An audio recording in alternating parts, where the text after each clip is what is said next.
चलिए, हो गई class. Good evening everyone.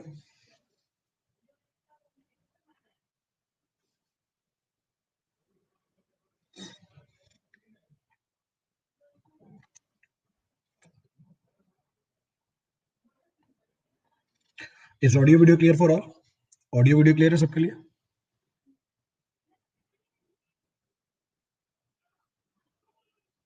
Clear है? Audio video is clear for all. चलिए, so the last class we discuss about what? Last class में हमने डिस्कस किया था, we started permeability of the soil. Last class में मैंने परमिबिलिटी स्टार्ट कर दी थी। परमिबिलिटी में आपको मतलब बता दिया था परमिबिलिटी का, the meaning of permeability we have discuss, then significance of permeability we have discuss. फिर आपको ये बता दिया था कि अलग अलग सॉइल की परमिबिलिटी कितनी होती है। For coarse grain soil permeability is more, for fine grain soil permeability is less. फिर हमने ये भी डिस्कस किया था कि as per Darcy's law how permeability is defined. Darcy's law के हिसाब से परमिबिलिटी कैसे डिफाइंड होती है, वो भी डिस्कस किया था हमने। That was also been discuss. In today's class we will be discussing how to measure the permeability of the soil. आज की क्लास में हम डिस्कस करेंगे कि परमिबिलिटी को मेजर कैसे करते हैं। So there are several methods available to find the permeability of the soil. अब बहुत सारे तरीके हैं हमारे पास सॉइल की परमिबिलिटी को निकालने के लिए, और वो सारे तरीके आपको पता होने चाहिए। That method should be known to us. अगर ब्रॉडली बात करें, if you talk in broad sense, the permeability of the soil can be found by 3 different methods. 3 तरीके हैं सॉइल की परमिबिलिटी को निकालने के। First is lab method, second is field method, and third is indirect method. तो 3 तरीके available होते हैं हमारे पास इन टोटल सॉइल की परमिबिलिटी को मेजर करने के लिए। And from the nomenclature it can be understood. Field method मतलब ये वो मेथड है जो हम फील्ड में अडॉप्ट करते हैं परमिबिलिटी को निकालने के लिए। जब मैं ये बोलूं लेबोरेटरी मेथड, ये हमारे लैब मेथड है जो हम यूज करते हैं सॉइल की परमिबिलिटी को निकालने के लिए। When I say indirect method, ये एम्पेरिकल मेथड्स होते हैं which are based on the basis of observation. ये बेस्ड होते हैं ऑब्जर्वेशन के बिहाफ पे। तो कहने का मतलब परमिबिलिटी निकालने के लिए बहुत सारे तरीके हमारे पास, और यहाँ से हमारा एक नया रेफरेंस स्टार्ट होता है। क्योंकि कल की क्लास में जो परमिबिलिटी आपको बताई थी वो ऑलमोस्ट नो नहीं होती है हमें, क्योंकि वो हमने एनवायरमेंट में भी कर रखी है। जब हम ग्राउंड वाटर डेवलपमेंट की बात करते हैं वहां पर भी थोड़ा बहुत आइडिया दिया था मैंने आपको परमिबिलिटी का। But here will be talking about how to find the permeability of the soil. So next of the point of discussion, अगला पॉइंट ऑफ डिस्कशन हमारा बढ़ जाता है कि सॉइल की परमिबिलिटी को मेजर कैसे करें। So determination of the permeability of the soil. So will say, so next of the point of reference, we'll say determination of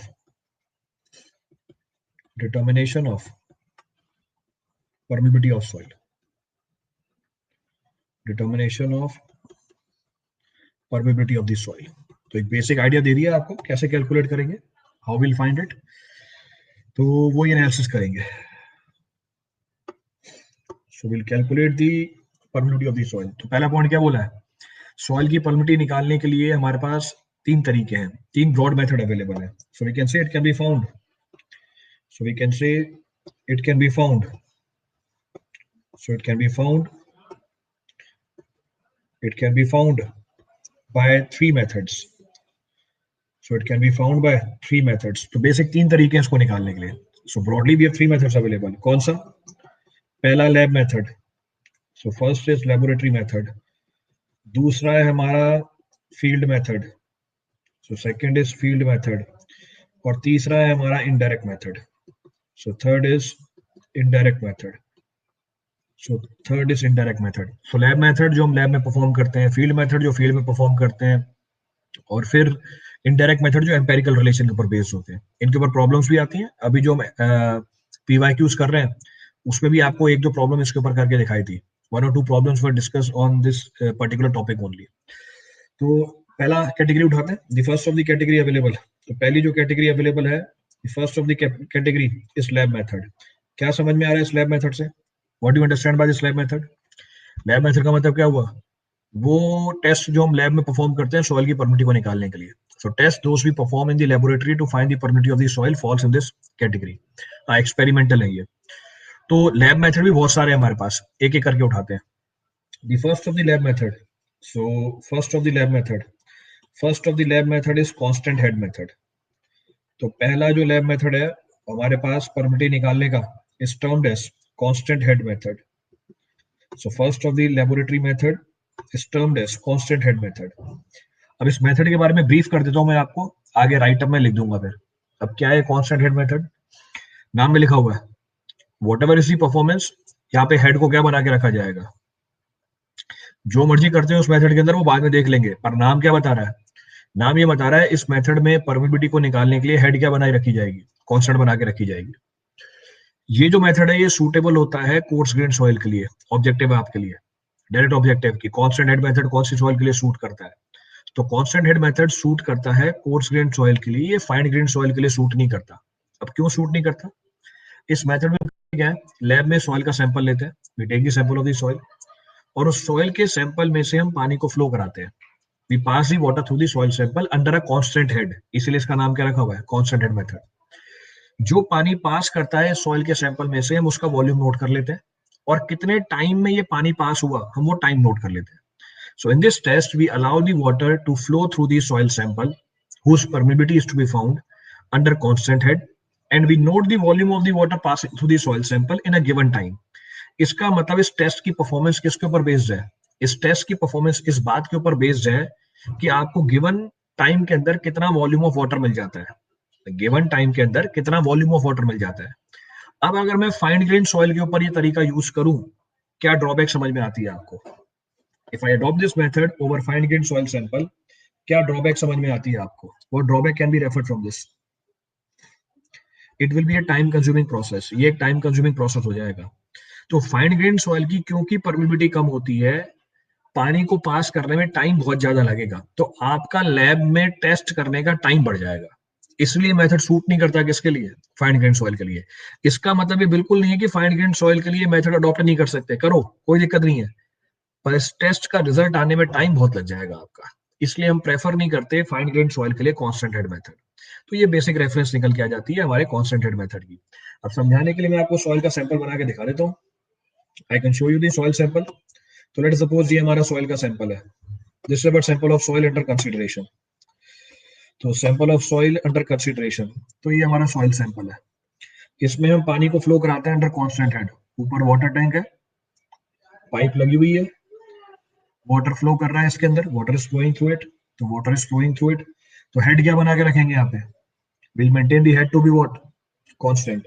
head constant बना के रखा जाएगा, तो हेड कांस्टेंट बना के रखा जाएगा। लेट सपोज ये पीजोमीटर है, दिस इज द पीजोमीटर, ये पीजोमीटर बना के दिखाया आपको मैंने। So this is the piezometer which is being shown to you. void in coarse grain have bigger has bigger than coarse grain soil, fast flow setter is more rapid than finer। Part एक बार पढ़ो, आपने खुद क्या लिखा हुआ है, एक बार पढ़ना, क्या क्या चीज लिखी है आपने, आपको खुद को समझ में आ रही है क्या? तो ये हमने पीजोमीटर इंसर्ट किया, नीचे हमारा ड्रेन पाइप है, नीचे ड्रेन पाइप है और नीचे टैंक लगा रखा है मैंने। तो मैंने आपको एक बेसिक डायग्राम बना के दिखा दिया है। I have shown a basic diagram that how do we perform this test, इस टेस्ट को परफॉर्म किया जाता है किस तरीके से। तो अलग अलग जो यूनिट्स लगे हुए हैं इस टेस्ट के अंदर वो मैंने शो करके दिखा दिए, different units which are being shown to you, how they work that will discuss. अब इसको डिस्कस करते हैं। So this is the water level, ये हमारा पानी का लेवल है। So this is the water level, ये वॉल लगी हुई है हमारी, दिस इज दी वॉल। ये पीजोमीटर 1 है, ये पीजोमीटर 2 है, this is also one of the wall, ये भी वॉल है हमारी। ये पानी है, दिस इज दी वाटर, जो पानी फ्लो करके आ रहा है इसके अंदर। So water is flowing into it, piezometer is open to the atmosphere, piezometer open to the atmosphere. Then soil के सैंपल का एरिया, सॉइल के सैंपल का एरिया ए है, तो सॉइल के सैंपल का एरिया ए है, तो सॉइल के सैंपल का एरिया ए है। This is our soil sample, ये हमारा सॉइल सैंपल है, this is our sample of the soil. Then पानी का लेवल, पानी का लेवल पीजोमीटर में, पानी का लेवल 2 पीजोमीटर में आपको बना कर दिखा दिया। So level of the water in 2 piezometer is being shown to you, difference of the level of the water in 2 piezometer is being mentioned. So difference of the level of the water in 2 piezometer is being shown to you. So difference of the level of the water in 2 piezometer is shown. दोनों piezometer में जो difference है वो भी आपको show करके दिखा दिया। चलिए अब देखिए, उठाओ पूरी कहानी को, refer the entire story. Let suppose it is equal to L, ये हमारा एल है। व्हाट वी डू, हम हेड को कांस्टेंट बना के रखते हैं, तो कॉन्टिन्यूस पानी की सप्लाई है इसके अंदर, सो कॉन्टिन्यूस पानी की सप्लाई है। चलिए चेक करो, सॉइल का सैंपल बना के दिखा रखा है आपको, this is the soil sample, ये हमारा सॉइल का सैंपल है। सॉइल के सैंपल का एरिया ए है, सॉइल के सैंपल का एरिया ए है। सॉइल के सैंपल की जो हाइट है, लेट अस सपोज हाइट है h, सर इसमें हेड कांस्टेंट है तो हेड लॉस कैसे होगा? डीएसपी गुना, क्या गजब सवाल पूछा है आपने। इसमें हेड कांस्टेंट है तो हेड लॉस कैसे होगा? क्या सॉइल के अंदर हेड लॉस हेड के ऊपर डिपेंडेंट होता है क्या? How much of the head loss will take place in the soil will depend upon the head available. कितना हेड लॉस होगा वो सॉइल की प्रॉपर्टी है, it is the inherent property of the soil. जो head constant बना के रखा है वो हमने कांस्टेंट बना के रखा है। कैसे? ये एरो भी दिखाया आपको, कंटिन्यूस पानी सप्लाई कर रहे हैं हम इसके अंदर, continuously water is being supplied. Head loss होता है सॉइल के अंदर, तो जब ये पानी फ्लो करेगा सॉइल में से, this water will pass through the soil, तो जब ये पानी पास करेगा सॉइल में से, पानी को रेजिस्टेंस ऑफर करेगी soil, resistance will be offered by the soil particles over the flow of water. तो हेड कांस्टेंट है, हेड लॉस कैसे होगा? सवाल का कोई सर पैर ही नहीं है, जवाब क्या दूं मैं आपको? दोनों में कोई लेना देना नहीं है, कोई रिलेशनशिप नहीं है दोनों के अंदर। तो ये सेटअप बना के दिखा दिया आपको मैंने। अब सेटअप बना के दिखा दिया, पूरी बात को समझते हैं। हमारा सॉइल का सैंपल है, एरिया है ए, हाइट है इसकी h, इसके ऊपर हमने पानी का हेड बना रखा है कांस्टेंट। कैसे? ये सप्लाई कांस्टेंट हमने बना रखी है। तो हम इतना पानी फीड करते हैं इस टैंक के अंदर कि इस टैंक में पानी का लेवल हमेशा क्या बना रहे? कांस्टेंट बना रहे। तो इस टैंक में पानी का लेवल आपको हमेशा कांस्टेंट मिलेगा, you will always find the level of the water in this tank to be constant. इसको मैं स्मॉल h तो बोल दिया यहाँ पे मैंने, कैपिटल H यहाँ पे बोल दिया है। अब और क्या नाम बचे हुए हैं? और कोई नाम बचा हुआ है तो वो भी लिख देता हूँ मैं, एच डैश बोल देता हूँ मैं। लेट सपोज ये एच डैश है, ये एच डैश है हमारी, this is the head H dash. अब अलग अलग पैरामीटर्स लिखे हुए हैं यहाँ पे, दीज आर डिफरेंट पैरामीटर्स। तो आपको इस टैंक में पानी का लेवल हमेशा कांस्टेंट मिलेगा, क्योंकि हम कंटिन्यूअसली पानी की सप्लाई को मेंटेन करके रख रहे हैं। तो हेड कांस्टेंट है, इसलिए नाम रखा कांस्टेंट हेड मेथड। ये एरो आपको पानी को फ्लो को दिखा रहे हैं। वॉल ओपन करी हमने, ये इनलेट वॉल है, ये आउटलेट वॉल है, this is inlet valve, this is the outlet wall. Inlet valve को ओपन किया, पानी पास कर रहा है सॉइल के सैंपल में से, पानी पास कर रहा है सॉइल के सैंपल में से, ऊपर हेड चेंज नहीं होगी, this head will not get change, it will remain same, क्योंकि हमने इसको कांस्टेंट बनाया है। जब पानी पास कर रहा है सॉइल के सैंपल में से, एनर्जी लॉस करता जा रहा है, it is losing the energy to overcome the resistance offered by the soil particle. पानी नीचे पहुंचा, पानी नीचे पहुंचा, हमने ड्रेन पाइप लगा रखी है, ड्रेन पाइप में से पानी कलेक्ट हुआ नीचे वाले कंटेनर में, तो ड्रेन पाइप में से पानी कलेक्ट हुआ नीचे वाले कंटेनर में। अब हम नोट क्या करते हैं, व्हाट डू वी नोट? हम नोट ये करते हैं कि टाइम टी में, टाइम टी के अंदर कितना वॉल्यूम पानी का इस कंटेनर में इकट्ठा हो गया, टाइम टी में कितना वॉल्यूम पानी का इस कंटेनर में इकट्ठा हो गया, ये हम टेस्ट में नोट करते हैं। This is being noted by us in the test. अब टेक्निकली बात करते हैं, टेक्निकली बात करते हैं। ये बताओ, जब पानी पॉइंट वन पे था, जब पॉइंट वन पे था पानी, कितना हेड अवेलेबल था इसके पास? How much of the head was available? जब पानी पॉइंट वन पे था, how much of the head was available? Full head available था। जब पानी पॉइंट वन पे है, how much of the head was available with this? Small H available थी। बहुत बढ़िया। जब पानी पॉइंट वन पे है तो how much of the head is available with this? H dash available है। हे भगवान, जब पानी पॉइंट वन पे आ गया है कितना हेड अवेलेबल है इसमें से? How much of the head is available? तो पानी एंटर किया सॉइल के अंदर टॉप से, चलते हुए पॉइंट वन पे आ गया। मैंने बस ये पूछा है, जब पानी पॉइंट वन पे है कितनी हेड अवेलेबल है उसके पास? How much of the head is available with the water? Height of the water in the piezometer will only indicate the pressure head. जो पानी का लेवल है पीजोमीटर के अंदर, वो तो बस प्रेशर हेड बताता है हमें, तो प्रेशर हेड बता दिया आपने, और वो प्रेशर हेड भी पूरी नहीं है, it is also not complete. जो प्रेशर हेड है वो भी कहाँ कंप्लीट है? वो कंप्लीट थोड़ी ना है, that is also not complete.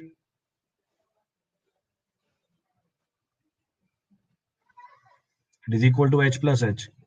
तो कुछ भी बोलना है, पॉइंट वन पे मेरे को टोटल हेड निकालना है, it is summation of datum head and pressure head. इस कंसेप्ट को कम से कम अभी तक 100 बार बता चुका हूँ मैं, अलग अलग जगहों पे। पॉइंट वन पे मेरे को टोटल हेड निकालना है सॉइल के सैंपल के अंदर, it is summation of datum head and pressure head. तो पहले मुझे डेटम मार्क करना पड़ेगा यहाँ पे। Have to first mark the datum. मैं किसी भी पॉइंट को डेटम ले सकता हूँ। I can assume any point as datum, जो मन करता है डेटम ले लो, जो मन करता है उसको डेटम मान लो। तो मैंने लेट सपोज डेटम मान लिया पॉइंट 2 को। अब ये आप बोलो सर पॉइंट 2 को क्यों माना, वो भी लास्ट में बता दूंगा। लेट सपोज आप मान लो डेटम इस पॉइंट को, मेरा ये पॉइंट एक्स डेटम है, so this point is datum. Arbitrary point माना ताकि किसी के मन में डाउट ही नहीं आए कि डेटम पॉइंट 2 को मानी है। ये मेरा डेटम है, तो इस डेटम से पॉइंट 1 की दूरी क्या कहलाएगी, इस डेटम से पॉइंट 1 की दूरी कहलाएगी datum head. This will be termed as datum head. तो ये मेरा डेटम हेड आ गया। और क्लियर करना है, ये नहीं तो बोलोगे सर ये तो पॉइंट 1 के लेवल पे है, ये तो कोइंसिडेंट है कि यहाँ पे बन गया, इसको भी हटा दो और ऊपर कर दो उसका लेवल, नहीं तो बोलोगे ये पॉइंट 1 के लेवल पे है। नहीं है, पॉइंट 1 के लेवल पे, डिफरेंस है इसमें भी। तो मैंने पॉइंट 1 का डेटम हेड निकाल लिया, this is datum head at point 1। अब मुझे पॉइंट 1 पे प्रेशर हेड निकालना है। किसके बराबर है pressure head at point 1? At point 1 what is pressure head?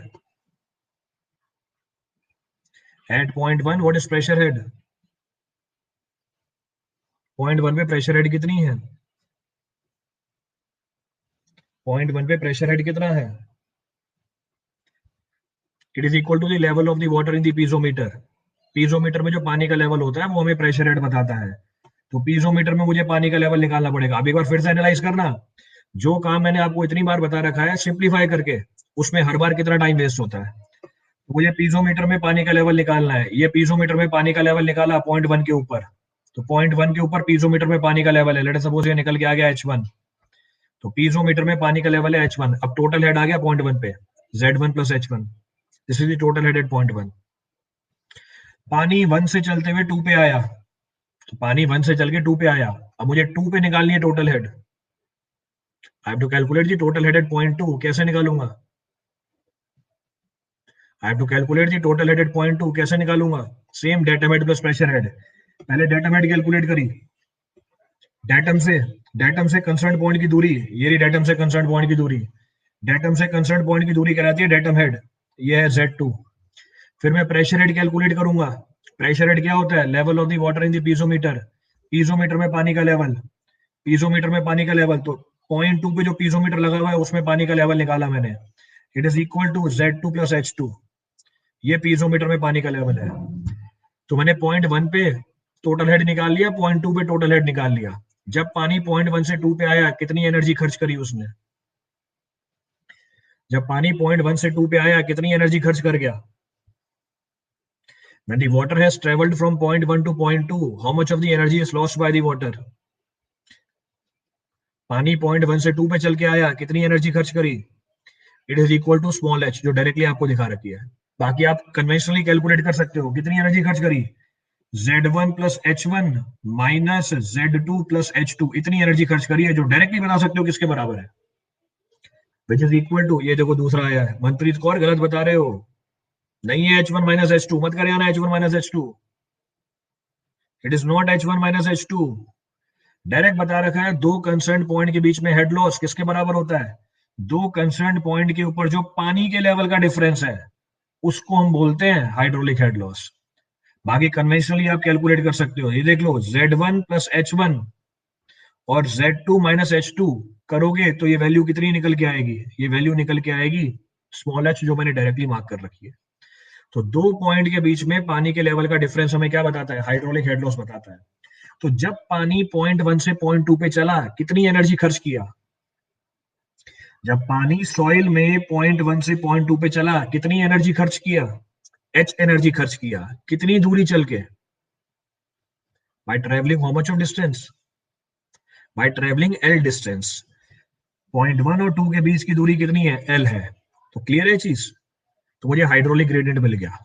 So I know the hydraulic gradient between point 1 and 2। किसी के लिए भी ये पॉइंट रिपीट करना है? अब तो पेपर आने वाले हैं, अब तो पेपर आने वाला है आपका, ये बात तो पूरे टिप्स पे होनी चाहिए। This point should be on your tips. Clear है यहाँ तक की कहानी?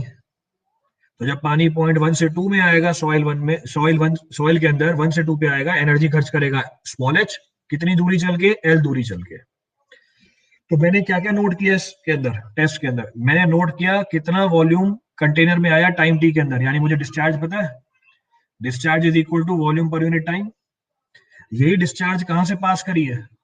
ये डिस्चार्ज पास करी है सॉइल में से। तो हम बोल सकते हैं discharge is equal to area of the soil sample into velocity given by Darcy, जो डार्सी ने बताई थी। डार्सी ने क्या बोला था, velocity of flow is equal to K into I. So K into आई, के इनटू आई, आई क्या होता है, हाइड्रोलिक हेड लॉस, जो इन दो पीजोमीटर में पानी का लेवल का डिफरेंस है, to the length of flow. Length of flow कितनी है हमारी, एल है। अब एक्चुअल में लेंथ ऑफ फ्लो एल नहीं है, एक्चुअल में लेंथ ऑफ फ्लो कितनी होगी, एक्चुअल में लेंथ ऑफ फ्लो कितनी होगी, एल से ज्यादा होगी। पर क्योंकि डेटा अवेलेबल नहीं है हमारे पास, ना ही आप टेस्ट करते हुए इसे निकाल पाओगे, आप एल डैश को मान लोगे L, you will assume the length of flow equal to L only. तो ये चीज हमने कैसे निकाली, टेस्ट के रिजल्ट के बिहाफ पे निकाली। तो इसका मतलब ये हमारा डिस्चार्ज निकल के आ गया, this is the discharge is coming out, ये हमारी इक्वेशन 2 है, दिस इज अवर इक्वेशन 2। दोनों बराबर होने चाहिए। So from 1 and 2 what conclusion you draw, the conclusion drawn is v by t is equal to a k h by l। L ज्यादा क्यों हो जाएगी, ये देखो दूसरी आई है प्रियंका, अरे बेटा एल ज्यादा नहीं हो जाएगी, लेंथ ऑफ फ्लो एल से ज्यादा होती है। जब आप ये बोल रहे हो एल ज्यादा हो जाएगी, इसका मतलब लेंथ बढ़ जाएगी, लेंथ नहीं बढ़ेगी। लेंथ ऑफ फ्लो इन दोनों पॉइंट के बीच की जो वर्टिकल डिस्टेंस है उससे ज्यादा है, क्योंकि पानी कभी स्ट्रेट लाइन में मूव नहीं करता। तो मैंने जैसे ये एरो बना के दिखाया है, पानी ऐसे मूव नहीं करता है, पानी मूव करता है इंटरकनेक्टिंग वॉइड्स में से, water passes through interconnecting voids. तो हमें लेंथ ऑफ फ्लो चाहिए होती है, तो लेंथ ऑफ फ्लो एल से ज्यादा होगी, ये बोला है मैंने। मैंने ये नहीं बोला एल ज्यादा हो जाएगी, I am not saying L will increase, I am saying length of flow is more than distance between point 1 and 2। Clear है यहाँ तक की कहानी। परमिटिविटी निकल के आ गई सॉइल की, sort the permittivity of the soil coming out, what is the permittivity of the soil coming out, it is equal to VL। So permittivity is equal to VL divide by AHT। तो सारी चीजें पता है हमें यहाँ पे, everything is known to us. V क्या था हमारा, volume of water collected in time t, तो वॉल्यूम पता है, टाइम t पता है। L क्या है, पॉइंट 1 और 2 के बीच की दूरी है। A क्या है, एरिया ऑफ सॉइल है, नोन टू अस, सॉइल का सैंपल हमने बनाया है। H क्या है, जो हेड लॉस है पॉइंट 1 और 2 के बीच में, it is hydraulic head loss between point 1 and 2।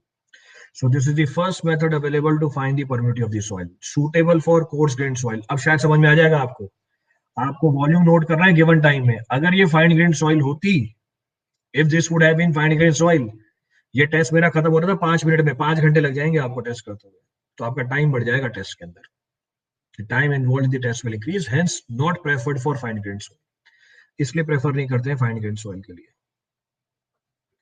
Clear पूरी स्टोरी, कोई सा भी स्टेप रिपीट करना हो उसमें से किसी के लिए, any of the step to be referred from this for anyone. तो ये सारी चीजें हमें करने की जरूरत ही नहीं थी, all these calculations were not required because we are known to a basic concept। हमें एक बेसिक जानकारी पता है कि दो पॉइंट के ऊपर पानी के लेवल का डिफरेंस क्या बताता है, हाइड्रोलिक हेड लॉस बताता है, it is termed as hydraulic head loss. Clear पूरा test, any step to be repeated from this for anyone, कोई सा भी स्टेप रिपीट करना उसमें से किसी के लिए। चलो आगे बढ़ते हैं, तो will carry forward, carry forward. Next of the test available, तो पहला था next of the test available, next of the test available is termed as falling head test. वो कांस्टेंट हेड टेस्ट था, ये हमारा फॉलिंग हेड टेस्ट है। Flow of water through sample is more rapid, more of water through sample is more rapid then fine soil. Parts जरा पढ़ना अपनी statement, कुछ कुछ क्यों बोले जाते हो, एक बार पढ़ना, पहले भी कुछ कुछ लिख दिया था, अभी फिर कुछ कुछ लिख दिया। Hydraulic gradient and head loss same ही है। प्रियंका पहली क्लास में आए हो आप अभी, प्रियंका पहली क्लास लगा रहे हो क्या, कल क्लास नहीं लगाई थी हाइड्रोलिक, कल एक क्लास बर्बाद करी है मैंने इसके ऊपर। हाइड्रोलिक ग्रेडियंट होता है head loss to the length of flow, ये हाइड्रोलिक ग्रेडियंट है, ये हेड लॉस है, दोनों सेम कहां से हो गए। तो हाइड्रोलिक ग्रेडियंट होती है hydraulic head loss to the length of flow. तो पानी ने कितनी एनर्जी खर्च करी एक पर्टिकुलर डिस्टेंस चल के, उसको हम बोलते हैं hydraulic gradient, that is termed as hydraulic gradient. Clear है, तो दोनों अलग अलग बातें हैं, बोथ आर डिफरेंट एस्पेक्ट्स, दोनों सेम नहीं है। चलिए अब आगे बढ़ते हैं। Next of the test available is termed as what? अगला जो टेस्ट अवेलेबल है उसको हम क्या बोलते हैं? इसको हम बोलते हैं फॉलिंग हेड टेस्ट। वो कांस्टेंट हेड टेस्ट था, यहाँ पे क्या है? फॉलिंग हेड टेस्ट है। नाम से समझ में आ रहा है, यहाँ पे हेड क्या नहीं होगी, यहाँ पर हेड क्या नहीं होगी, यहाँ पर हेड कांस्टेंट नहीं होगी, यहाँ पर हेड क्या कर रही होगी? फॉल कर रही होगी, जिसके अंदर वाटर फ्लो कर रहा है। So here the head under which water is flowing will keep on following with time. यहाँ पर वो हेड जिसमें पानी फ्लो कर रहा है वो फॉल करता जाएगा टाइम के साथ, इसलिए इसका नाम क्या रखा? Falling head method. Second point of reference, second point of reference, ये मेथड सूट करता है फाइन ग्रेन सॉइल के लिए। It is not suitable to be use for coarse grain soil. अब क्यों सूट नहीं करता, ये टेस्ट खत्म होने के बाद समझ में आएगा आपको, तो अभी बता दूंगा, ये जानकारी नहीं मिलेगी, you not be able to understand this. तो उसके लिए आपको पहले टेस्ट बता देता हूँ। आई डिस्कस ये टेस्ट, टेस्ट के बाद आपको ये समझ में आ जाएगा। You will be able to understand the entire story once the test is completed. तो पहला पॉइंट है, ये बोल रहा है कि ये सूटेबल है किसके लिए? ये सूटेबल है फाइन ग्रेन सॉइल के लिए, सूटेबल नहीं है कोर्स ग्रेन सॉइल के लिए। अब करते क्या है इसके अंदर, what do we do here? उसके लिए पूरे टेस्ट का apparatus देखते हैं। For that we'll see the apparatus of this test. अब क्या है apparatus इस टेस्ट का? The apparatus of this test consist of a soil sample. ये हमारा सॉइल सैंपल है। देन सॉइल सैंपल के नीचे पड़ी है कंटेनर पानी की, तो सॉइल सैंपल के नीचे पड़ा है container. So this container is being placed at the bottom of the soil sample. तो इस soil sample के नीचे हमने कंटेनर रखा हुआ है। This is the water level, ये water level है। So this is the water level, तो ये हमारा पानी का लेवल है, तो ये पानी का लेवल है, ये पानी का लेवल है। So water level, तो ये soil का सैंपल आपको बना के दिखा दिया। This is the soil sample which is being shown to you. Then we insert a standpipe at the top of the sample. Then we insert the standpipe at the top of the sample. Standpipe का मतलब होता है pipe जिसका diameter बहुत छोटा हो, diameter is comparatively small. So this is the standpipe which is being inserted. अब पूरा सेटअप हमारा बन गया। The entire setup I have shown, dimensions mark कर देता हूं मैं। Area of the soil sample A, length of the soil sample L, जो लेंथ है soil sample की वो L है। So area is A, length of the soil sample is equal to L. So length of the soil sample is equal to L. अब मेरे को अलग अलग पानी के लेवल दिखाने हैं आपको। तो पहला पानी का लेवल, दूसरा पानी का लेवल, तीसरा पानी का लेवल और ये चौथा पानी का level. So different water levels are being shown to you. तो अलग अलग वाटर लेवल आपको शो कर रखे हैं यहाँ पे। Next point of reference, next point of reference है हमारा area of the stand pipe. This is the area of the stand pipe, ये हमारा एरिया है स्टैंड पाइप का। So area of the stand pipe is let us suppose A, तो एक dimension तो ये निकल के आ गई, एरिया ऑफ स्टैंड पाइप। अब दिखाना है आपको head. Now I have to show you the head. Head दिखाते हैं व्हाइट कलर से ही। तो T इक्वल्स टू T1, तो T equals to T1, this is T equals to T2, this is T equals to T, this is T equals to T plus dt, तो T equals to D plus dt। ये पानी के level को मैंने shade कर दिया, पानी के लेवल को शेड किया, उसकी वैल्यू लिखी DH। तो कोई एम्बिग्विटी नहीं रही समझ के अंदर, इसलिए मैं आपको उसको डायग्राम में कलर रोटेशन भी चेंज कर रहा हूँ। I am changing the colour rotation also. Then I am marking the head. अब मैं हेड मार्क करके दे रहा हूं आपको। सो हेड मार्क करके दिया, हेड मार्क करके दिया, ओरिजिनल हेड T1 पे, original head this is H1, so original head H1, then head is equal to H2, head is equal to H2, at time T equal to T the head is equal to H, head है हमारा H। चलिए देखिए, refer the entire story. अब सारी कहानी को उठाते हैं। So all the parameters are being shown to you, सारे पैरामीटर आपको दे रखे। So this is H1, तो ये वैल्यू निकल के आ रही है हमारी H1, ये वैल्यू निकल के आ रही है H2, this value is equal to H2, और ये वैल्यू हमारी H है, this value is equal to H। So refer the entire story. अब करते क्या है इस टेस्ट के अंदर, इस टेस्ट में मैंने सॉइल का सैंपल उठाया, सॉइल का सैंपल उठाया, एरिया है उसका A, लेंथ है उसकी L, तो एरिया A, लेंथ है L। इसमें मैंने एक स्टैंड पाइप इंसर्ट करी, यानी एक ट्यूब को इंसर्ट किया, उस ट्यूब में एरिया कितना है, स्मॉल है, तो डिफरेंशिएट करने के लिए मैंने नोटेशन चेंज कर लिया। फिर व्हाट वी डू, सॉइल के सैंपल को रख दिया मैंने कहां पर, एक कंटेनर के अंदर। तो ये सॉइल का सैंपल किस में प्लेस्ड है, एक कंटेनर में प्लेस्ड है। So it is placed inside the container. Then what we do, I fill this stand pipe with the water. मैं स्टैंड पाइप को पानी से फिल कर देता हूँ। तो मैंने स्टैंड पाइप को पानी से फिल कर दिया। तो ये स्टैंड पाइप को पानी से फिल कर दिया। T equal to T one पे स्टैंड पाइप में पानी का लेवल कितना है, T equal to T one पे स्टैंड पाइप में पानी का लेवल कितना है, T equal to T one पे स्टैंड पाइप में पानी का लेवल कितना है, H1 from the bottom of the container. Clear है। अब जैसे जैसे पानी फ्लो करेगा, जैसे जैसे पानी फ्लो करता जाएगा सॉइल के सैंपल में से, स्टैंड पाइप में पानी का लेवल क्या होता जाएगा, स्टैंड पाइप में पानी का लेवल क्या होता जाएगा, कम होता जाएगा, वाटर लेवल विल डिक्रीज। मुझे ये बताओ कि जब हमने टेस्ट स्टार्ट किया था, जब मैंने टेस्ट को स्टार्ट किया था, what is the head under which water is flowing. जब मैंने टेस्ट स्टार्ट किया था, what is the head under which water is flowing. When the test was started, what is the head under which the water is flowing. कितने head के अंदर पानी flow कर रहा था जब मैंने टेस्ट को स्टार्ट किया था, what was the head under which water is flowing. कैसे कैलकुलेट किया आपने ये, हाउ यू फाउंड दिस। जब टेस्ट को स्टार्ट किया गया, what the head under which water is flowing, आपने बोला H1। ये H1 कैसे कैलकुलेट किया आपने, how this H1 is being calculated. ये H1 कैसे कैलकुलेट करी आपने, अभी पीछे डिस्कस किया था हमने। अच्छा, बॉटम से मेजर कर लिया। मनप्रीत अगर डेटम बॉटम है तो, अगर डेटम बॉटम है तो हमारा, तो डेटम वो तो आप पे डिपेंड करता है। चलो ठीक है। आपने बोला अगर डेटम बॉटम है तो ओरिजिनल हेड होगी हमारी H1।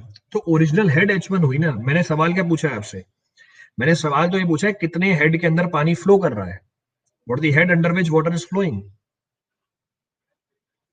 आपने डेटम को बॉटम मान लिया, फिर आप ये बोल रहे हो अगर डेटम बॉटम है तो ओरिजिनल हेड H1 है, original head is equal to H1, it is equal to H1 minus H2। दूसरा कौन आया H1 minus H2, Prince Kumar. जितना मर्जी बता दो, H1 माइनस H2 पे पहुंच गया प्रिंस कुमार। अभी टाइम T2 पे तो आए नहीं है हम, अभी तो टाइम T2 पे रीच ही नहीं किया हूं मैं। I have not reach up to time T2। दो पॉइंट के बीच में हेड लॉस कितना होता है, दो पॉइंट के बीच में हेड लॉस कितना होता है, अभी बता के आया हूं, difference of the level of the water above the two concern point, यही होती है हेड लॉस। तो पानी एंटर किया पॉइंट वन से सॉइल में, पानी एंटर किया पॉइंट वन से, ये सॉइल का बॉटम मोस्ट पॉइंट है, पानी लीव कर गया सॉइल टू पे, पॉइंट टू पे। मुझे पॉइंट वन और टू के बीच में हेड लॉस निकालना है, किसके बराबर है,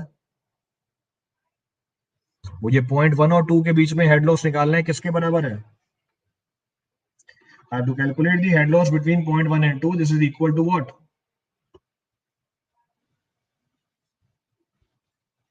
ये किसके बराबर निकल के आ रही है वैल्यू, एल के बराबर निकल के आ रही है। देखो रविनंदन, गजब। So it is equal to L. लो भैया आ जाओ वापस एबीसीडी पढ़ लो। मुझे मुझे पॉइंट वन पे, I have to calculate point one पे हेड निकालना है टोटल। पॉइंट वन पे हेड बता दो टोटल कितनी है।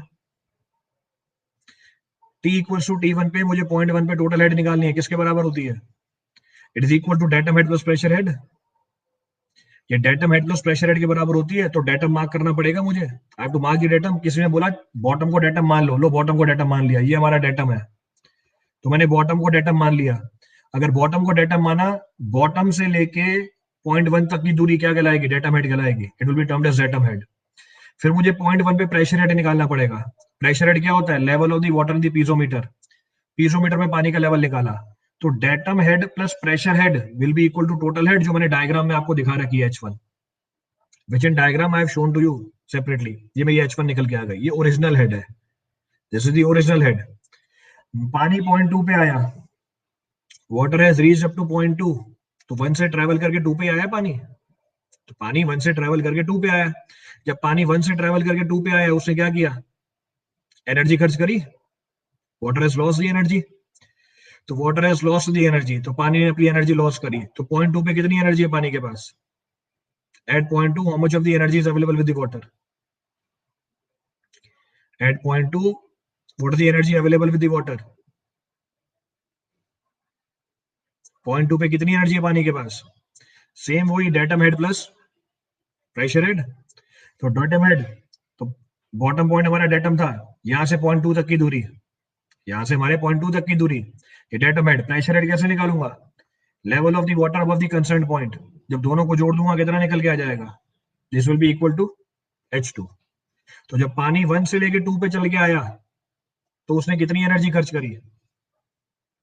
जब पानी 1 से लेके 2 पे चल के आया कितनी एनर्जी खर्च करी? H1 माइनस H2 एनर्जी खर्च कर दी। It has travelled H1 minus H2 of the energy. Clear यहां तक की कहानी? रिपीट करना है इसमें से कुछ? Any point to be refer from this for anyone? इसका मतलब जब पानी पॉइंट 1 पे, जब पानी का लेवल T1 पे था, T इक्वल टू T1 पे हेड अवेलेबल थी H1, जब पानी ट्रेवल करके आ गया T2 पे, यानी ये पॉइंट 2 पे, तो पानी का लेवल हो गया हमारा H2, तो हेड हो गया हमारा H2। मुझे ये बताओ किसी भी टाइम T पे, एट एनी टाइम T, ये मार्क कर रखा है मैंने, what is the head available with the water? किसी भी टाइम T पे कितनी एनर्जी अवेलेबल है पानी के पास? At any time T, what is the energy available with the water? Same datum head plus pressure head.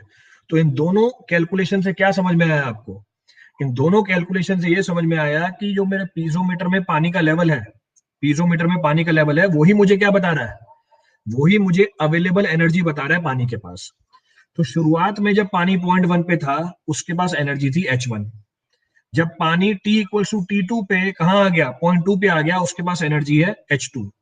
तो जब पानी पानी किसी भी एक गिवन पॉइंट पे था और टाइम है T इक्वल टू T, तो कितनी एनर्जी है उसके पास? स्मॉल h एनर्जी है। So this is the head under which water is flowing. ये वो हेड है जिसके अंदर पानी फ्लो करेगा। तो पहली जानकारी तो ये निकल के आई, this is the first information. फिर मैंने एक छोटा सा टाइम इंटरवल कंसीडर किया। टाइम इंटरवल कंसीडर किया T plus dt। It means time interval is dt। तो ये टाइम इंटरवल मार्क कर देता हूं यहाँ पे dt। dt टाइम इंटरवल में पानी का लेवल कितना फॉल किया स्टैंड पाइप के अंदर? dt टाइम इंटरवल में पानी का लेवल कितना फॉल किया स्टैंड पाइप के अंदर? dh। तो मुझे ये बताओ what is the head under which water has flown in time interval dt? What is the head under which water has flown in time interval dt? Head पूछ रहा हूं, हेड। पानी ने कितनी एनर्जी खर्च करी dt टाइम में? पानी ने कितनी एनर्जी खर्च करी dt टाइम में?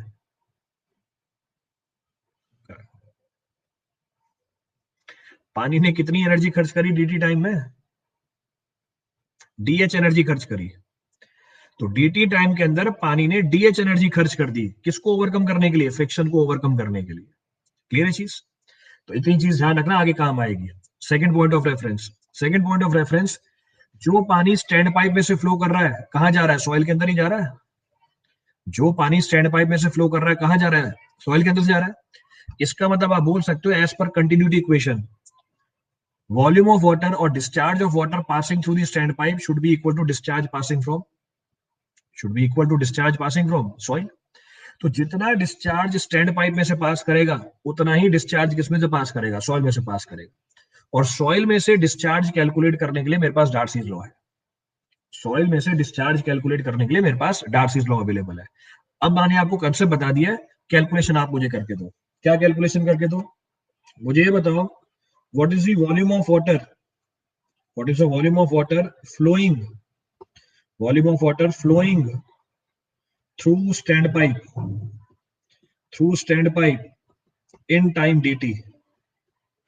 Volume of water flowing through stand pipe in time dt। dv की वैल्यू बता दो कितना है?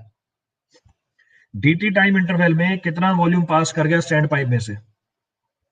Area of the stand pipe into dh। तो हम बोल सकते हैं area into depth is equal to what? Volume. तो it is equal to what? a into dh। Clear चीज?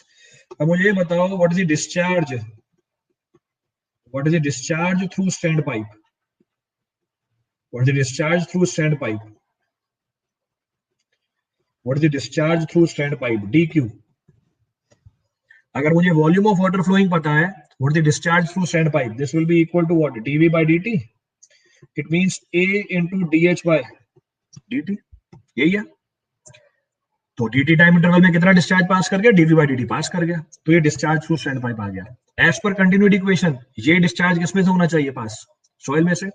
सो we can say discharge through soil, discharge through soil. तो discharge through soil dq will be how much? discharge through soil dq will be how much?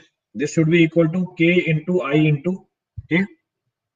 तो soil में से कितना discharge पास करेगा? k into I into पास करेगा as per continuity equation. So we can say as per continuity equation.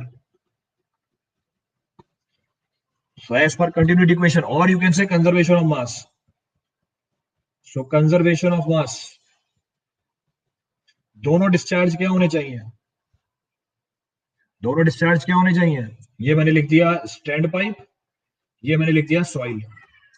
आप बोल सकते हो discharge passing through stand pipe should be equal to discharge passing through soil. दोनों बराबर निकल के आने चाहिए. बोथ शुड बी सेम, क्योंकि पानी की क्वांटिटी तो सेम ही रहेगी, वो चेंज नहीं हो सकती. It can not change. बराबर कर दो दोनों को. So a dh by dt this is equal to k into I into a. So k into I into a. ना हो गया ना वेरी इंपॉर्टेंट कंसेप्ट जो पहले ही बता रखा है. क्या जब भी डिफरेंशियल इक्वेशन है किसका क्या चेक करते हैं? whenever differential equation comes, what is to be checked? Nature of change in parameter to be checked. dh का नेचर क्या है? चेक करना. dh चेंज इन हेड, नाम में लिखा हुआ है टेस्ट के, falling head method. Change in head, Kushal Dave अभी तक समझ में नहीं आया आपको? नेगेटिव पॉजिटिव नहीं होता है nature of change. Change in head is what? Decreasing. Head decrease कर रहा है, नेगेटिव नहीं है हेड. तो dh का मतलब है change in head and change in head is decreasing. What is dt? dt का मतलब है change in time and change in time is increasing. तो इसका मतलब हेड डिक्रीज कर रहा है, टाइम इंक्रीज कर रहा है. दोनों का नेचर जस्ट उल्टा है. क्योंकि दोनों का नेचर जस्ट उल्टा है, ये माइनस साइन मैंने लगाया आगे, तो माइनस साइन आपको इंट्रोड्यूस करना पड़ जाएगा. क्लियर है बात? तो अब ये मत बोलो सर माइनस साइन कैसे आ गया यहाँ पे, तो उसका रीजन बता दिया है कि माइनस साइन कैसे आया है. तो डिफरेंशियल इक्वेशन में नेचर ऑफ चेंज हमें इंक्लूड करना पड़ता है. We have to include the nature of change in our differential equation. तो नेचर ऑफ चेंज मैंने इंक्लूड कर दिया यहाँ पे. आगे बढ़ते हैं. Minus A D H by D T this is equal to K I. I क्या होती है? Hydraulic head under which flow is taking place. What is the head at time T under which flow is taking place? What is the head at time t under which flow is taking place? It is equal to small h. So it is equal to small h. तो पानी small h energy खर्च कर जाएगा कितनी दूरी चल के? By traveling how much of distance? What is the length of flow? Length of flow L से ज्यादा होगी.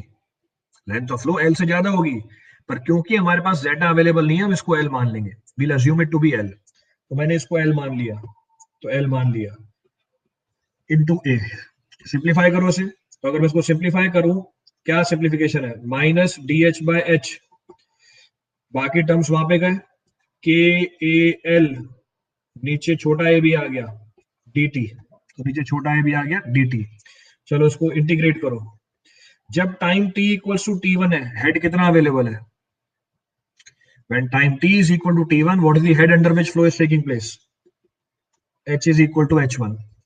When time t is equal to t2, what is the head under which flow is taking place? Head is equal to h2. Head हमारा h2 है. Integral of 1 by x is ln x. So ln h. Minus sign लगा हुआ है, मैं limit change कर रहा हूं. I am changing the limit. तो लिमिट चेंज कर दी मैंने. This is equal to K a small a by L, time varying from t1 to t2. So time varying from t1 to t2. Substitute करो values. ln h1 by h2 कैसे लिखा मैंने इसको? log of a minus log of b can be written as what? log of a by b. This is equal to k a by l t2 minus t1. What is t2 minus t1? t2 minus t1 क्या है हमारा? What is t2 minus t1? Let t2 minus t1 is equal to t. t2 minus t1 है time interval between the two reading. आपने जब test perform किया, test में आपने दो रीडिंग ली, t1 t2 पे हेड मेजर कर लिया, तो ये टाइम इंटरवल है दो रीडिंग के बीच में. तो दो वेरिएबल है, जो हमारा एक्सप्रेशन होगा कॉम्प्लिकेटेड हो जाएगा. एक्सप्रेशन को सिंप्लीफाई करने के लिए मैंने t2 माइनस t1 को t बोल दिया, तो आपकी कैलकुलेशन आसान हो जाएगी.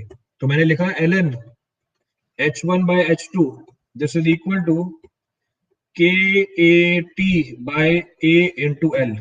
आ गई परमिटिविटी निकल के. So what is the permittivity coming out? permeability is equal to AL ln H1 by H2 divided by A into T. This is our permeability. ये इक्वेशन है बेस ई पे, आप इसको ट्रांसफॉर्म कर सकते हो बेस 10 पे। तो अगर मैं इसको ट्रांसफॉर्म करूं बेस 10 पे, if I transform this equation at base 10, so it comes out to be 2.303 AL by AT ln H1 by H2.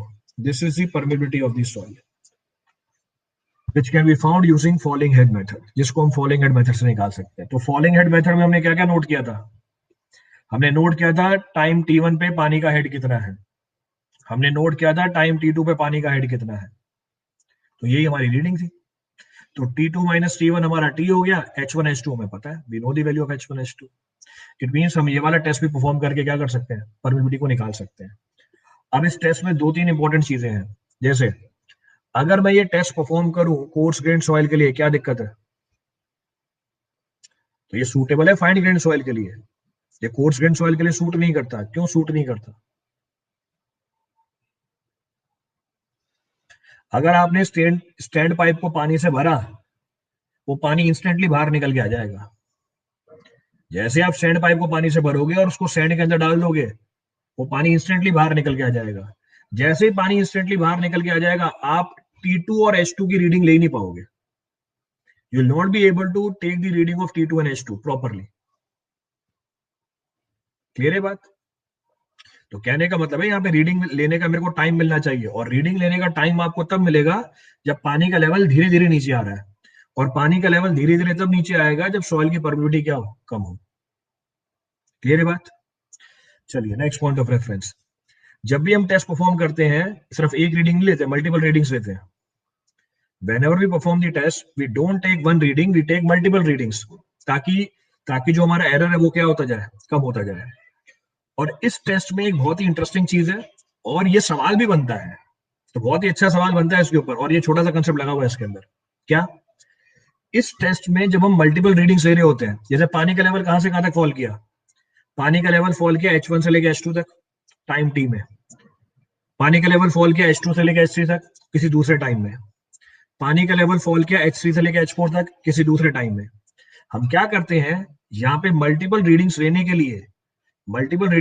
लिए जो टाइम इंटरवल डिसाइड करते हैं उसको फिक्स कर लेते हैं। We keep the time interval to be same. अब ऐसा क्यों हमने किया? अगर मैं दो रीडिंग्स लेने के बीच में टाइम इंटरवल कांस्टेंट कर दूं, मेरे को ये पता चल जाएगा कि मेरी रीडिंग सही है या नहीं है। कैसे पता चल जाएगा? जरा चेक करना है इस बात को। मैं इसी एक्सप्रेशन को रीअरेंज कर रहा हूं, I M rearranging this expression. अगर मैं इस एक्सप्रेशन को रीअरेंज करूं, ln h1 by h2 is equal to KAT divide by 2.303 A into L। ये हमारा एक्सप्रेशन है, दिस इज अवर एक्सप्रेशन। इसमें K परमिबिलिटी है सॉइल की, क्या ये वेरिएबल है? In this expression, K is the permeability of the soil. Is it variable? ये तो सेम है। A is the area of the soil. क्या ये वेरिएबल है? A एरिया है सॉइल का, क्या टाइम के साथ चेंज हो जाएगा क्या? ये भी फिक्स है। 2.303 कांस्टेंट है। A is the area of sand pipe. क्या ये टाइम के साथ चेंज होगी? Will this change with time? No. L is the length of the soil sample. क्या ये टाइम के साथ चेंज होगा? No. क्या वेरिएबल था? बस यहाँ पे टाइम t वेरिएबल था। मैंने इस टाइम t को भी कांस्टेंट कर दिया। कहने का मतलब ये है, दो रीडिंग लेने के बीच में मैंने टाइम फिक्स कर दिया। एग्जांपल 5 मिनट, तो मैं हर 5 मिनट बाद सॉइल के सैंपल में से जो पानी फ्लो कर गया उसके बाद हेड नोट कर लेता हूं। तो मैंने टाइम t फिक्स कर दिया। अगर मैंने ये टाइम t फिक्स कर दिया तो मैं बोल रहा हूं if t is kept constant. इसके बाद कंक्लूजन क्या निकला? इसके बाद कंक्लूजन ये निकला कि इफ t इज कांस्टेंट, अगर t कांस्टेंट है इसका मतलब ln h1 by h2 भी क्या निकल के आ जाएगी? कांस्टेंट निकल के आ जाएगी। तो अगर t कांस्टेंट है, ln h1 by h2 भी कांस्टेंट है। इसका मतलब ये हुआ, हम बोल सकते हैं ln h1 by h2, पहले हेड कहां से कहां फॉल किया? h1 से h2 पे फॉल किया। अगले वाले इंटरवल में हेड कहां से कहां फॉल किया? अगले वाले इंटरवल में हेड फॉल किया h2 से लेके h3 तक, तो दोनों बराबर होने चाहिए। तो अगले वाले इंटरवल में हेड फॉल कहां से किया? H2 से लेकर H3 तक, ये दोनों बराबर होने चाहिए। मैंने बराबर कर दिए। जब मैंने बराबर कर दिया, रिलेशन क्या निकल के आई, h1 by h2 is equal to h2 by h3. It means h2 square is equal to h1 h3. इसका मतलब h2 is equal to square root of h1 h3.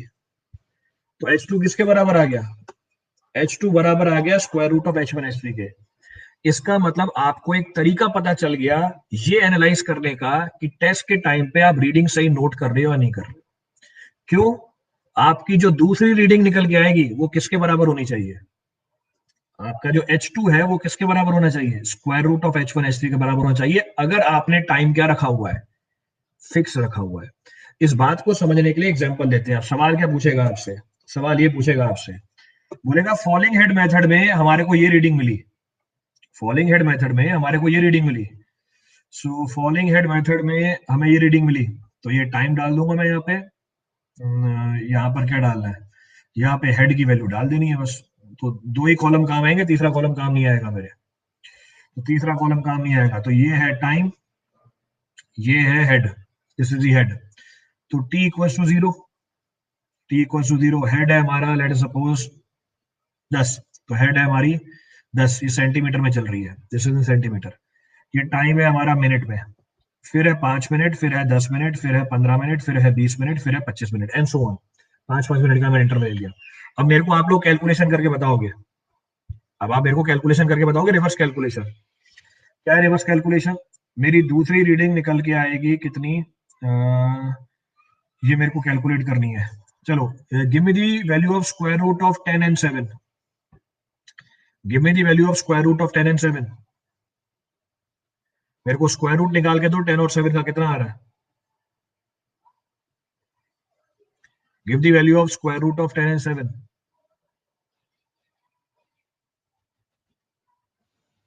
8.37, so 8.37, clear है, 8.37, सो 8.37 निकल के आ गई, तो ये वैल्यू निकल के आई 8.37। चलिए आगे बढ़ते हैं, आगे बढ़ते हैं। अब मुझे कैलकुलेट करके बताओ, अब मुझे कैलकुलेट करके बताओ 7 square is equal to 8.37 into x. जरा ये एक्स बताना कितना है, 7 स्क्वायर बाय 8.37, जरा ये वैल्यू कैलकुलेट करके बताओ। What is 7 square by 8.37, 49 divide by 8.37, 5.85, 5.85, तो 5.85, तो 5.85 भी निकल के आ गई। नेक्स्ट वैल्यू निकाल के बताओ मुझे। अब मुझे आगे वाली वैल्यू कैलकुलेट करनी है, तो आगे वाली वैल्यू कैलकुलेट करनी है। चलिए अब मुझे कैलकुलेट करके बताइए 5.85 का whole square divide by 7, give me the calculation. 5.85 का whole square, this comes out to be 4.88। चलिए हो गया, सवाल बन गया। अभी सवाल ऐसे ही बनता है। अब वो सवाल क्या बोलेगा, सवाल बोलेगा आपने फॉलिंग हेड टेस्ट परफॉर्म किया, आपने फॉलिंग हेड टेस्ट परफॉर्म किया, फॉलिंग हेड टेस्ट में बताओ कौन सी रीडिंग कंसिस्टेंट नहीं है, which of the reading is not consistent. ये आपकी प्रॉब्लम बन जाएगी। बोलेगा data for the following head test is given to you, which of the following reading is not consistent. अब कैसे पता करेंगे रीडिंग कंसिस्टेंट है या नहीं है, आपको एक कंसेप्ट लगाना पड़ेगा, that h2 is equal to square root of h1 h3। जो रीडिंग इसको अडॉप्ट नहीं, जो रीडिंग इसको फॉलो नहीं करे वो क्या नहीं है, कंसिस्टेंट नहीं है, that reading is not consistent. अब चेक करके देख लो, ये हमारी h2 है, ये हमारी h2 है, तो चेक करो क्या 8.37 स्क्वायर रूट ऑफ 10 और 7 के बराबर है, क्या 8.37 स्क्वायर रूट ऑफ 10 और 7 के बराबर है। अगर हाँ तो आपकी रीडिंग क्या है, ये कंसिस्टेंट है, then this your reading is consistent, तो आपकी रीडिंग कंसिस्टेंट निकल के आएगी। तो क्या ये चीज वैलिड है, हाँ वैलिड है, क्योंकि मैंने रिवर्स कैलकुलेशन ही करवाई थी आपसे, तो मेरी ये वाली रीडिंग क्या है, कंसिस्टेंट है। मैं आगे बढ़ा, आगे बढ़ा। अब मुझे चेक करना पड़ेगा is 7 equal to square root of 8.37 into 5.85। क्या 7 स्क्वायर रूट ऑफ 8.37 और 5.85 के बराबर है, हाँ मैंने रिवर्स कैलकुलेशन ही कराई थी आपसे, तो ये रीडिंग भी क्या है, कंसिस्टेंट है, this reading also consistent. Next, क्या 5.85 is equal to square root of 7 and 3.5। क्या 5.85 स्क्वायर रूट ऑफ 7 एंड 3.5, नहीं, इसका मतलब आपकी ये रीडिंग कंसिस्टेंट नहीं है, दिस इज नॉट कंसिस्टेंट। क्यों है? चेक करके देखो ना, निकालो तो सही क्यों नहीं है। आपने लिखा था तो मैंने क्या लिखा था? मैंने तो 4.88 थोड़ी लिखा, मिटा के कर दिया ना 3.5। मैंने लिखा था। आ रही है ये देखो, दूसरा आ गया, आ रही है क्या? आकाश जरा कैलकुलेट करके बताना। 7 × 3.5 का स्क्वायर रूट 5.85 होता है। क्या देखना है एक बार। तो इसका मतलब क्या हुआ? 5.85 is not equal to square root of 7 × 3.5 का स्क्वायर रूट। इसका मतलब ये रीडिंग कंसिस्टेंट नहीं है, तो ये प्रॉब्लम बन गई आपकी। तो सवाल भी यही होता है और फील्ड में भी ऐसे ही करते हैं। फील्ड में मतलब जब लैब में टेस्ट परफॉर्म कर रहा होता हूँ मैं इस कंसेप्ट को यूज करता हूँ ये चेक करने के लिए कि जो रीडिंग मैं ले रहा हूँ क्या वो रीडिंग सही है या नहीं है। अगर ये कंडीशन वैलिड नहीं हो रही है, इसका मतलब आपकी रीडिंग सही नहीं है। It means your reading is not consistent.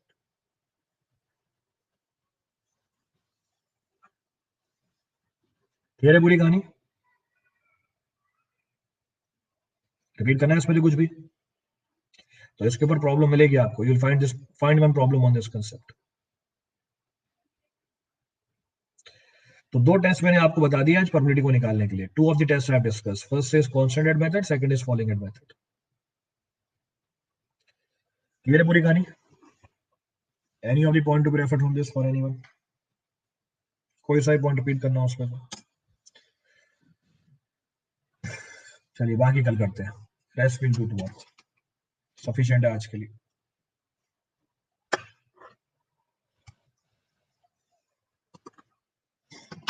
हाँ, अब से क्लास यहीं पे होगी।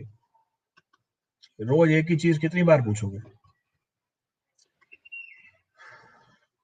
Thank you everyone.